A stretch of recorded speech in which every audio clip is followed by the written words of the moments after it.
Hello good morning. ഈ Saturday എൻ്റെ പരിപാടികൾ എന്തൊക്കെയാണെന്ന് നോക്കിയാലോ. രാവിലെ എന്ന് പറയാൻ പറ്റില്ല, കുറച്ച് ലേറ്റ് ആയിട്ട് തന്നെയാണ് എഴുന്നേറ്റിട്ടുണ്ടായിരുന്നത്. ബ്രഷും ചെയ്തിട്ട് പിന്നെ സ്കിൻ കെയറിലേക്ക് കടന്നു. ഞാൻ ഈ പ്രൊഡക്ട്സ് ഒക്കെയാണ് ഇന്ന് യൂസ് ആക്കിയത്. ഇതിൻ്റെ ലിങ്ക് ഒക്കെ ഞാൻ ഡിസ്ക്രിപ്ഷനിൽ കൊടുക്കാം. ആമസോണിൽ അവൈലബിൾ ആയിട്ടുള്ള പ്രൊഡക്ട്സ് ആണ്. ഫേസ് വാഷ് ചെയ്ത് ടോണർ അപ്ലൈ ചെയ്ത് മോയ്സ്ചറൈസർ ഇട്ട് സൺസ്ക്രീൻ ഇട്ടിട്ട് ഞാൻ നേരെ കിച്ചണിലേക്ക് പോയിട്ട് വാം വാട്ടറിൽ ലെമൺ ജ്യൂസ് മിക്സ് ചെയ്തിട്ട് ഞാനത് കുടിക്കാൻ നോക്കാറുണ്ട്. കുറച്ച് ദിവസമായിട്ട് ഞാനിത് ഫോളോ ചെയ്ത് വരുന്നുണ്ട്. എത്ര കാലം നടക്കുമോ എന്തോ. പോട്ടെ. അതിൻ്റെ കൂടെ തന്നെ ഞാൻ നട്ട്സും കൂടെ കഴിക്കാറുണ്ട്. ഇന്ന് പംകിൻ സീഡ്സും അതുപോലെ തന്നെ വാൾനട്ട് ആണ് എടുത്തിട്ടുള്ളത്. അതും കഴിച്ച് പതുക്കെയാണ് ഞാൻ ബ്രേക്ക്ഫാസ്റ്റ് പരിപാടിയിലേക്ക് കടന്നിട്ടുണ്ടായിരുന്നത്. ഇന്ന് ഞാൻ ഉണ്ടാക്കുന്നത് ദോശയാണ്. അതുപോലെ തന്നെ ഇന്നലെ ഉണ്ടാക്കി വെച്ച ചെറുപയർ കറി ഉണ്ടായി. കറി ഒന്ന് ജസ്റ്റ് ചൂടാക്കി എടുക്കണം. ഇങ്ങനെ എന്തെങ്കിലും രാത്രി ഉണ്ടാക്കി വെച്ചാൽ നല്ല സുഖമാണ്. പിന്നെ രാവിലെ അതും കഴിച്ചാൽ പോരെ. പിന്നെ ഞാൻ ചായ കൂടെ ഉണ്ടാക്കിയിട്ടുണ്ടായിരുന്നു. ചായ ഉണ്ടാക്കിയ പുകിലാണ് ഈ കാണുന്നത്.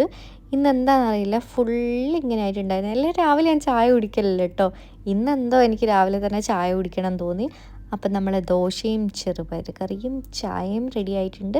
അതും കഴിച്ചിട്ട് നിങ്ങൾക്കറിയാമല്ലോ എനിക്കൊരു ഓൺലൈൻ ബിസിനസ് ഉണ്ട് എന്നുള്ളത്. അപ്പോൾ അതിൻ്റെ സ്റ്റോക്കിൻ്റെ കുറച്ച് കാര്യങ്ങളൊക്കെ ചെയ്യാനുണ്ടായിരുന്നു. പിന്നെ കുറച്ച് ബിസിനസ് പരമായിട്ടുള്ള കുറച്ച് കാര്യങ്ങളൊക്കെ ചെയ്യാനുണ്ടായിരുന്നു. അപ്പോൾ ആ ഒരു ടൈമായിരുന്നു.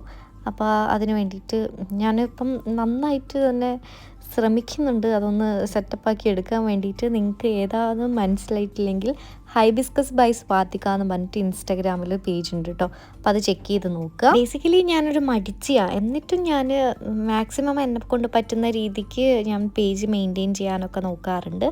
അപ്പോൾ നിങ്ങളെല്ലാവരും സപ്പോർട്ടും ഞാൻ പ്രതീക്ഷിക്കുന്നു. അപ്പോൾ എന്തായാലും നിങ്ങൾ പേജ് ഒന്ന് ചെക്ക് ചെയ്ത് നോക്കുക കേട്ടോ.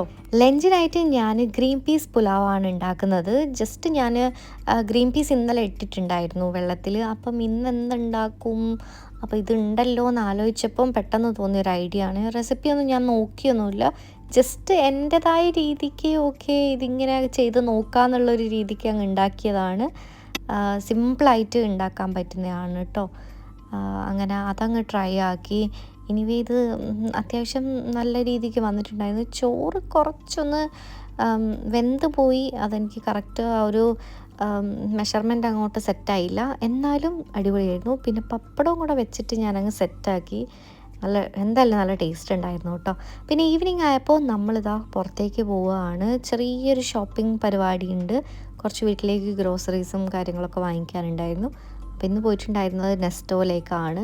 അപ്പോൾ അവിടെ നിന്ന് സാധനങ്ങളൊക്കെ വാങ്ങിച്ചിട്ട് അതിൻ്റെ അടുത്ത് തന്നെ ഒരു കഫ്റ്റീരിയ ഉണ്ട്. ഇത് നമ്മളെ ഫേവറേറ്റ് ഒരു സ്പോട്ടാണ് കേട്ടോ. ഇവിടുത്തെ കല്ലുമ്മക്കായൊക്കെ അടിപൊളിയാണ്. ഇന്ന് കല്ലുമ്മക്കായല്ല കഴിച്ചത്, കുഞ്ഞിപ്പത്രിയും ബീഫ് കോംബോ ആണ്. ഭയങ്കര ടേസ്റ്റാണ് കേട്ടോ, അടിപൊളിയാണ്. അപ്പോൾ അതായിരുന്നു വാങ്ങിച്ചിട്ടുണ്ടായിരുന്നത്.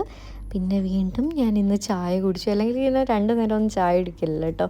ഇന്നെന്തോ, അല്ലെങ്കിൽ വൈകുന്നേരം കുടിക്കല്ലോ, രാവിലെ കുടിക്കില്ല എന്നല്ല ഞാൻ പറഞ്ഞത്.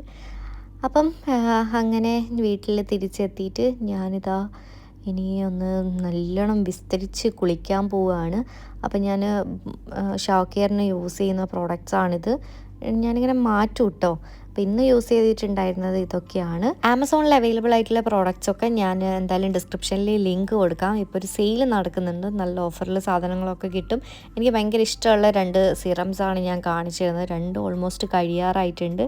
പിന്നെ ഞാൻ എൻ്റെ മൂഡ് ശരിയൊക്കെ ഒന്ന് ഓക്കെ ആക്കാനൊക്കെ വേണ്ടിയിട്ട് ഞാൻ നല്ല അടിപൊളിയായിട്ടുള്ള ഫ്രേഗ്രൻസസ് യൂസ് ചെയ്യാറുണ്ട്. അതിപ്പോൾ ഞാൻ കാണിച്ച് ഭയങ്കര അടിപൊളിയാണ് കേട്ടോ. പിന്നെ ഓർഡിനറിയുടെ ഗ്ലൈക്കോളിക് ആസിഡ് അത് ഞാൻ ഹെയറിൽ യൂസ് ആക്കാറുണ്ട്. കുളിച്ച് കഴിഞ്ഞാൽ എനിക്ക് ചെറുതായിട്ട് വിശക്കും കേട്ടോ. അത് എനിക്ക് തോന്നുന്നു ഒരുപാട് പേർക്ക് അങ്ങനെയുള്ളൊരു സംഭവമുണ്ട്. കുളിച്ച് കഴിഞ്ഞാൽ ഒരു വിശപ്പങ്ങ് വരാനുണ്ട്. അപ്പോൾ ഞാൻ ഗ്രേപ്സ് ഉണ്ടായിരുന്നു, അപ്പോൾ അതെടുത്ത് കഴിച്ചു. ഇപ്പം തന്നെ എനിക്ക് കുക്ക് ചെയ്യാനൊന്നും കഴിയൂലായിരുന്നു. പിന്നെ എനിക്ക് ആഡംബരമായിട്ടൊന്നും കുക്ക് ചെയ്യാനൊന്നും തോന്നിയില്ല. വലിയ വിശപ്പ് പിന്നെ ഉണ്ടായിരുന്നില്ല ഗ്രേപ്സ് കഴിച്ചുകൊണ്ട്. അതുകൊണ്ട് തന്നെ ഞാൻ ഉച്ചയ്ക്ക് വേവിച്ച് വെച്ചിട്ടുണ്ടായിരുന്ന ഗ്രീൻ പീസ് കുറച്ച് അധികം ഉണ്ടായിരുന്നു. അപ്പോൾ അതും മുട്ടയും വെച്ചിട്ട് ഞാൻ തട്ടുകടയിലൊക്കെ കിട്ടില്ലേ, അങ്ങനെ ഒരു മിക്സ് പോലെ, അപ്പോൾ അതങ്ങ് തട്ടിക്കൂട്ടി അങ്ങ് റെഡിയാക്കാമെന്ന് വിചാരിച്ചു. എന്തായാലും കൊള്ളായിരുന്നു, എനിക്കിഷ്ടമായി. ഇത് ഞാൻ ആദ്യമായിട്ടാണ് ഉണ്ടാക്കുന്നത്. എന്നാലും അടിപൊളിയായിട്ട് വന്നിട്ടുണ്ടായിരുന്നു. അപ്പോൾ അതായിരുന്നു കഴിച്ചിട്ടുണ്ടായിരുന്നത്. പിന്നെ എനിക്ക് രാത്രിയാകുമ്പോൾ ഭയങ്കര സ്വീറ്റ് ക്രേവിങ്സ് വരും. അപ്പം ഞാനിപ്പം കുക്കീസ് ഉണ്ടാക്കുകയാണ്. ഞാൻ മുന്നേ ഉണ്ടാക്കി വെച്ച ഡോ ആണത്. അപ്പം അത് പെട്ടെന്ന് ഉണ്ടാക്കി തട്ടിക്കൂട്ടി അങ്ങ് ഉണ്ടാക്കി. എന്തായാലും അടിപൊളിയായിട്ട് വന്നിട്ടുണ്ടായിരുന്നു. ഇപ്പോൾ കുറച്ച് ദിവസമായിട്ട് ഞാൻ കുക്കീസ് ഇങ്ങനെ ഉണ്ടാക്കുന്നത് ഇങ്ങനെ പരീക്ഷിച്ചുകൊണ്ടിരിക്കുകയാണ്. അപ്പം ചില സമയം നന്നാവും, ചില സമയം അങ്ങനെ റെഡി ആവാറില്ല. എന്തായാലും ഇന്ന് അടിപൊളിയായിരുന്നു. അപ്പോൾ അതൊക്കെ കഴിച്ചു. ഇനി ഞാൻ പോയിട്ട് കിടന്നുറങ്ങാൻ പോവാണ് ഗൈസ്. അപ്പോൾ എൻ്റെ കുട്ടി day in my life cum what I eat in a day plus what I cook in a day video ഇഷ്ടമായി എന്ന് വിചാരിക്കുന്നു.